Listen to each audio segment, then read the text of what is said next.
Hi అండి, welcome to Jhansi అభిరుచులు. నేను మీ ఝాన్సీ. ఈరోజు వీడియోలో చాలా హెల్దీగా స్టవ్ వెలిగించే పని లేకుండా చిటికలో తయారు చేసేసుకునే స్వీట్ని చూపిస్తాను. అది ఎలాగో చూద్దాం. స్వీట్ తినాలనిపించినప్పుడు ఇది చిటికలో తయారు చేసుకోవచ్చు. మా చిన్నప్పుడు ఇది ఎక్కువగా మేము తినేవాళ్ళము.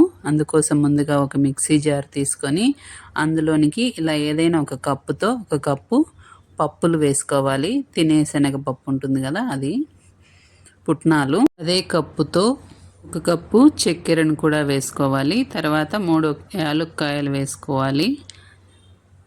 తర్వాత మనం తీసుకున్న కప్పు ఉంది కదా, అదే కప్పుతోనే అరకప్పు నెయ్యి కూడా వేసుకోవాలి. ముందుగా వీటిని గ్రైండ్ చేసుకొని మెత్తగా పొడిలాగా అయిన తర్వాత ఇందులోకి మనం తీసుకున్న నెయ్యిని వేసుకోవాలి.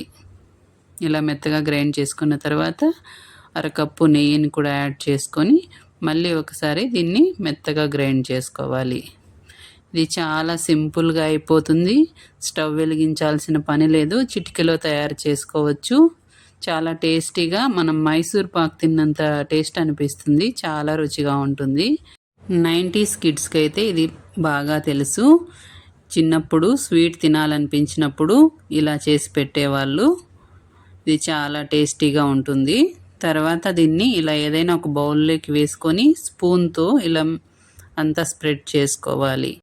ఇందులో నెయ్యి వేయడం వల్ల పిండి బాగా ముద్దలాగా వస్తుంది. కాబట్టి ఇలా బౌల్లోకి వేసుకొని స్పూన్తో స్ప్రెడ్ చేసుకున్నా కానీ ఇలా చాకుతో చిన్న చిన్న ముక్కలుగా కట్ చేసుకుంటే పీసెస్గా వస్తుంది.